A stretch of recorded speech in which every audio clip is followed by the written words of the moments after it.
네, 성도 여러분 하루 동안 평안하셨습니까? 2022년 10월 12일 수요일 새벽 기도회를 시작하겠습니다.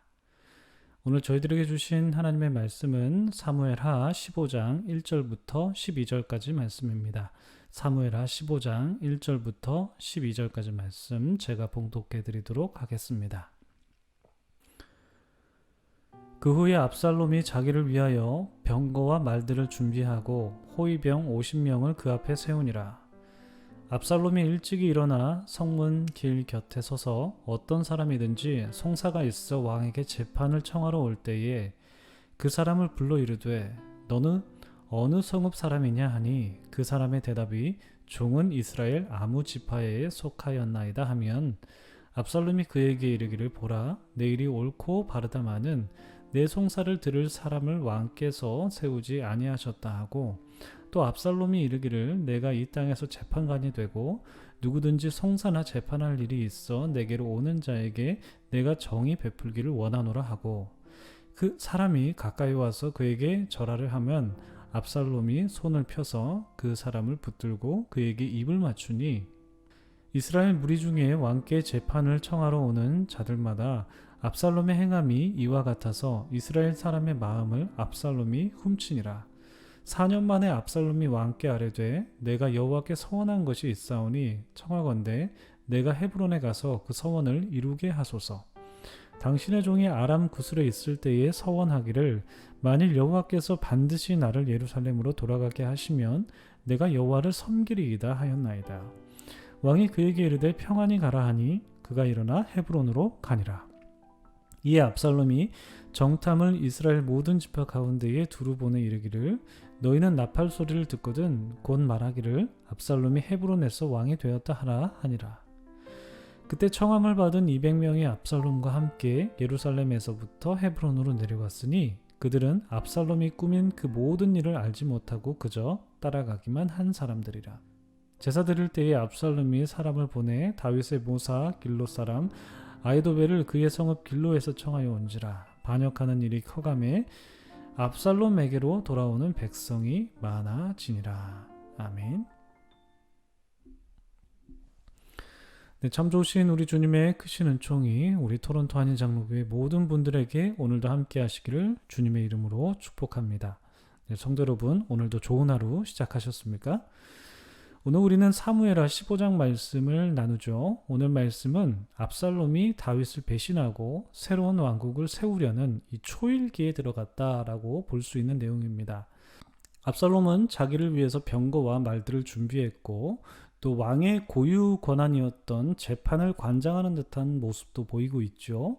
그리고 사람들의 환심을 사게 됩니다. 그리고 그가 새로운 왕국을 세우려는 이 토양을 만들고 있구나 하는 모습을 오늘 본문을 통해서 우리가 볼 수가 있죠. 이렇게 기초 작업을 얼마나 했느냐? 무려 4년간 진행하였는데 예루살렘이라는 성에서 이루어졌거든요. 근데 예루살렘이라는 성이 크지가 않아요. 작아요. 이 작은 성 안에서 이루어지는 일임에도 불구하고 다윗은 이에 대해서 전혀 제재를 가하는 모습을 보이지 않습니다.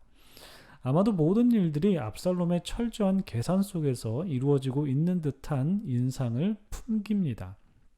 게다가 압살롬은 여호와를 섬기겠다는 서원을 이유로 들면서 다윗에게 헤브론을 달라고 요청하고 있고 다윗은 이를 아무런 의심 없이 평안을 빌며 보내주는 모습을 보이고 있죠.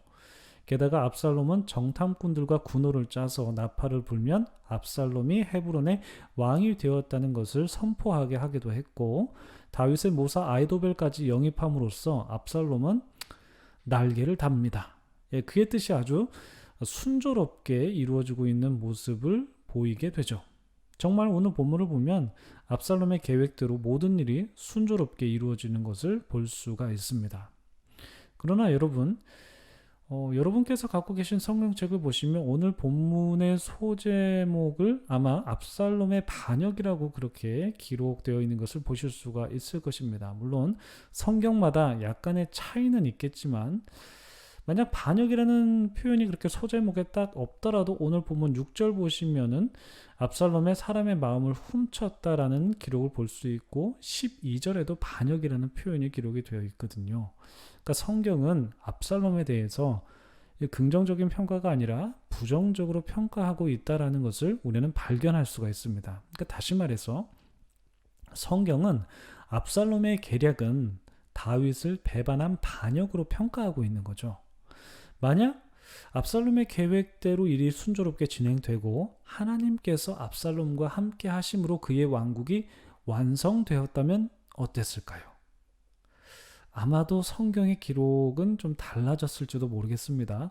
압살롬의 반역이 아니라 압살롬의 개혁이라고 적었겠죠.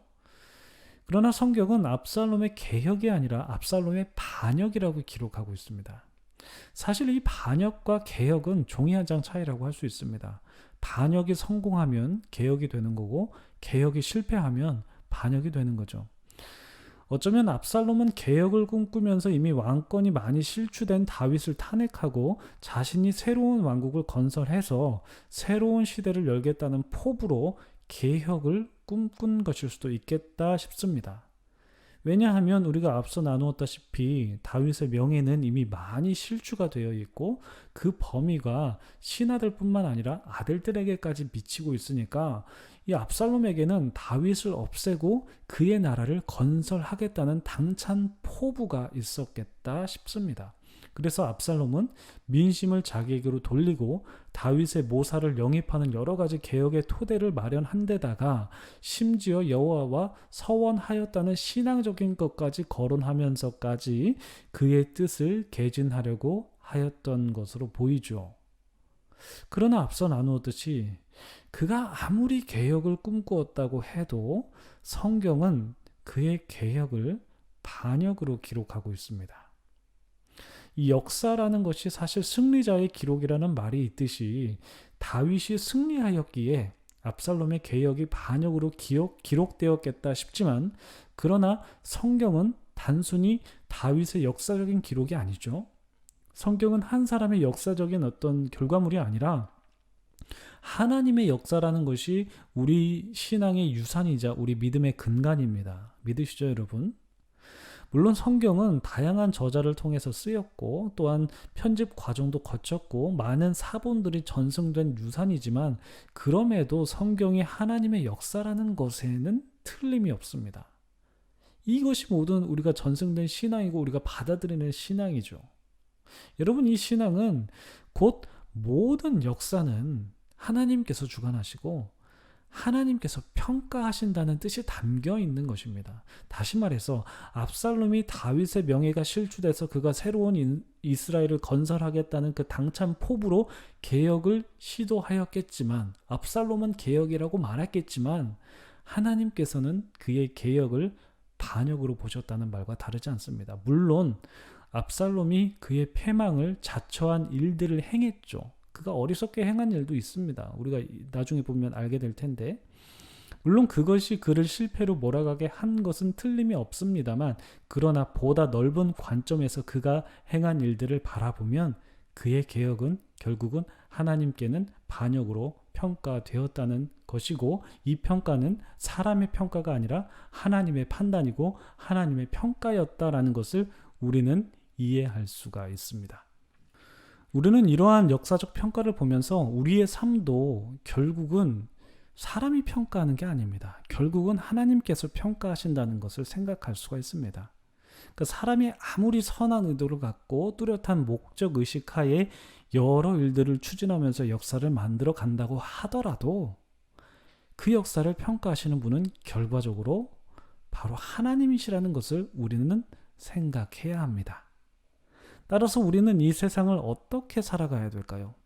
우리는 겸허한 자세로 하나님의 뜻을 구하면서 살아가야 되는 것이죠. 또 한 가지 우리가 주의해야 할 점은 로마서 말씀처럼 이 세대를 본받지 말고 선하고 악한 것을 분별하면서 살아가야 하는 책임이 있지만 우리는 분별은 하되 판단하는 것을 주의해야 할 것입니다. 이게 무슨 말이냐? 단편적으로 생각하면 이 분별이라는 말에는 이미 우리가 하나님의 말씀을 기준으로 판단할 수 있는 가능성이 내포되어 있는 것 아니냐 이렇게 생각할 수가 있는데 물론 그렇게 볼 수도 있겠죠. 그러나 참 조심스럽게 적용해야 할 점이라고 보이는데요. 왜냐하면 이 원어적으로 이 분별이라는 말을 생각할 때 분별은 판단하는 것이라기보다는 오히려 시험하라는 말로 이해하는 것이 더 원어적인 해석입니다. 이 분별로 번역된 도키마조라는 헬라어의 기본적인 의미는 put the test입니다. 즉 시험해 보라는 겁니다. 그래서 NIV 성경에서도 이 구절은 to test and approve라고 기록합니다. 따라서 이 분별은 분별 이꼬르 판단이라기보다는 시험해 보는 과정이 내포되어 있음을 알 수 있습니다. 이는 곧 쉽게 판단하거나 쉽게 평가하지 말라는 뜻으로도 이해할 수 있죠. 결국 우리가 인생을 통틀어서 생각해 본다면 결국 삶은 사람이 단편적으로 평가하고 판단하는 것이 아니라 하나님께서 판단하시는 것이고 하나님께서 평가하신다는 것으로 확장시켜서 우리는 이해해야 합니다. 전도서의 마지막 구절 여러분 기억하십니까? 하나님은 모든 행위와 모든 은밀한 일을 선악간에 심판하신다 이렇게 기록하죠. 이 말은 인생을 평가하시는 분은 하나님이시지 사람이 아니라는 겁니다. 사람들 사이에서 벌어지는 일들, 사건들, 그리고 사람의 마음들, 의도들, 이러한 사람의 역사들은 결국 사람이 평가하는 게 아니라 하나님께서 평가하신다는 것이 우리의 신앙 고백입니다. 그러나 우리는 누군가를 평가하고 판단하는 실수를 범하죠. 이게 인간의 참 연약한 점입니다. 그러나 사실 우리가 하나님의 관점에서 우리의 이런 연약한 모습을 바라본다면 사람들의 평가와 판단은 사실 교만에 지나지 않는 거죠. 우리는 그러한 하나님의 절대성을 인정하면서 그분의 뜻을 구하면서 그저 겸허한 자세로 살아가고 겸손하게 이웃을 섬기면서 하나님의 뜻을 바라보고 살아가면 그것으로 되는 것입니다. 근데 이게 잘 안 되죠. 이게 우리의 연약한 부분입니다. 이것을 우리가 놓고 계속해서 기도하며 교정해 나가야 되겠죠. 자칫 섣부른 판단으로 인해서 압살롬의 개혁이 반역으로 평가되는 것처럼 여러분 우리는 오늘 본문을 보면서 이 섣부른 판단을 유보하고 주어진 일에 최선을 다하며 살아가야 될 것을 생각해 보게 됩니다. 여러분, 평가는 주님이 하십니다. 우리의 삶은 주님이 평가하는 겁니다. 사람들의 평가와 판단에 너무 마음 뺏기지도 마시고 또 흔들릴 필요도 없습니다. 주님께서 우리를 평가하시는 거지 사람이 우리를 평가할 수 없는 겁니다. 압살롬이 개혁을 한 것인지 반역을 한 것인지는 하나님의 평가지 사람의 평가는 아니라는 것이 우리의 신앙입니다.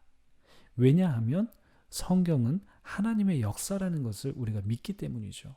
그래서 여러분 다른 누구를 의식하지 마시고 주님을 의식하십시오. 여러분 주님을 바라보십시오. 주님의 평가를 두려워하십시오. 기도하겠습니다. 참 좋으신 하나님, 오늘도 말씀을 통해서 우리가 어떻게 살아가야 될지를 한번 생각해 보았습니다. 인생의 평가는 사람이 하는 것이 아니라 결국 하나님께서 하신다는 것을 우리가 깨달았습니다. 하나님을 의식하길 원합니다. 하나님의 평가를 두려워하길 원합니다. 이 세상 살아가면서 우리는 사람들의 평가를 너무 의식하고 사람들이 나를 어떻게 생각할지 나의 의도가 오해되는 것은 아닌지 이런저런 생각들로 초조하기도 하고 걱정하기도 하고 또 심지어는 두려워하기까지 하는데 하나님 우리가 사람의 눈을 너무 의식하는 것이 아니라 주님을 의식하게 하시고 주님께서 우리의 인생을 어떻게 평가하실지를 그것을 두려워하면서 겸허하게 인생을 살아갈 수 있도록 도와주시옵소서. 오늘도 그러한 하나님을 인식하기를 원하며 이 모든 말씀 예수님의 이름으로 기도드립니다. 아멘. 네, 성도 여러분, 오늘도 주님 안에서 좋은 날 되시고요. 오늘도 주님의 뜻 가운데 거하시면서 기도로 하루를 시작하시길 바랍니다. 기도하시겠습니다.